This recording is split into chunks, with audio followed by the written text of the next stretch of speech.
போல தூத்துக்குடி மாவட்டத்திற்கு 2 அமைச்சர்களுக்கும் தனித்தனி மாவட்டம் இருக்கு. அதற்கான கோரிக்கைகளை உங்களுக்கு வைக்கக்கூடியவர்கள். ஆனால் மொத்த மாவட்டத்தின் சார்பிலே 2 பேரின் சார்பிலே என்னுடைய நன்றியை நான் அமைச்சர் அவர்களுக்கு இன்று தெரிவித்துக் கொள்கிறேன். நாம் எந்த கோரிக்கை வைத்தாலும் அதை உடனடியாக தூத்துக்குடி மாவட்டத்தில் இருந்து வரக்கூடிய கோரிக்கைகளை எல்லாம் அன்போடு பரிசீலித்து அதை உடனடியாக நிறைவேற்றி தரக்கூடிய அமைச்சராக ஒவ்வொரு முறையும் நாம் அழைக்கக்கூடிய நேரத்திலெல்லாம் வந்து அந்த நிகழ்ச்சியிலே கலந்து கொண்டு நம் கோரிக்கைகளை எல்லாம் நிறைவேற்றி தரக்கூடிய அமைச்சராக இருக்கக்கூடிய அவருக்கு என்னுடைய நன்றி.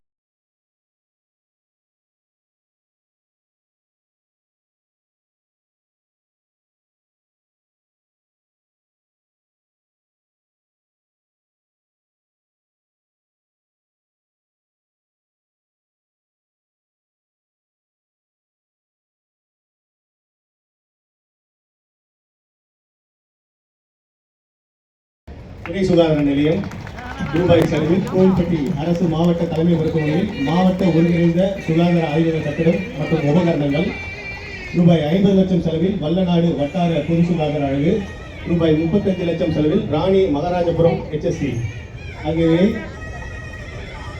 மதிப்பிற்கும் மரியாதைக்கும் உரிய நாடாளுமன்ற உறுப்பினர் அவர்கள் திறந்து வைத்து சிறப்பித்துள்ளார்கள். அதைத் தொடர்ந்து ரூபாய் 19.70 கோடி செலவில் 23 புதிய மருத்துவ கட்டடங்களை திறந்து வைக்குமாறு பணிவன்புடன் கேட்டுக்கொள்கிறோம்.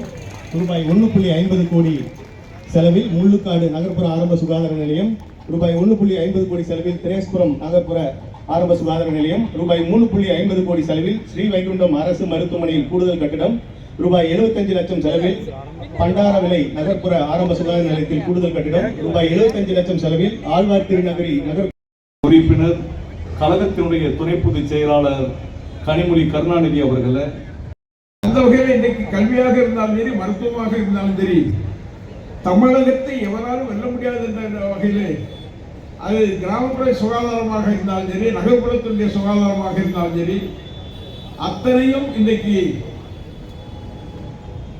சுகாதாரத்துறையில் பல்வேறு நிகழ்வுகளை நடத்துகின்ற அரசாக மாண்பு தமிழகத்துடைய முதலமைச்சர் அவருடைய அரசு இன்றைக்கு வழங்கி வருகின்றது. குறிப்பாக நம்முடைய சுகாதாரத்துறையினுடைய அமைச்சராக இருக்கின்ற மரியாதைக்குரிய மா சுப்பிரமணியன் பற்றி சொல்ல வேண்டும் என்று சொன்னால், எப்பொழுதும் ஓடிக்கொண்டே இருப்பார் என்று சொன்னால், மருத்துவத்துறையில் செய்ய வேண்டிய பணிகளுக்கு என்னென்ன பணிகள் செய்ய வேண்டும் என்ற பணிகளை ஓடுவார். ஆனால் மராத்தாகவும் ஓடுவார். அந்த வகையில் நன்றாக பணியாற்றக்கூடிய உடனே அவருக்கு இந்த மாதிரி தயாராகிடுச்சு.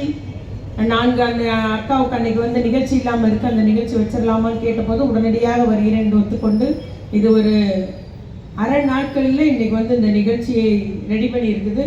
ஆகவே இன்னைக்கு அந்த நிகழ்ச்சி அழைப்பை ஏற்று கலந்து கொண்டுள்ள நம்முடைய மாண்பு மக்கள் நல்வாழ்வுத்துறை அமைச்சர் அவர்களுக்கு எனது மனமார்ந்த நன்றி தெரிவித்துக் கொள்கிறேன். ஏனென்றால் இந்த நிகழ்ச்சி அதனால்தான் இவ்வளவு சீக்கிரம் இந்த ஆண்டு திட்டமே இன்னைக்கு வந்து அடிக்கல் நாட்டப்பட்டுள்ளது. விரைவாக அவர் பணியை முடித்து பணி ஒப்படைப்பு செய்துவிட்டு இந்த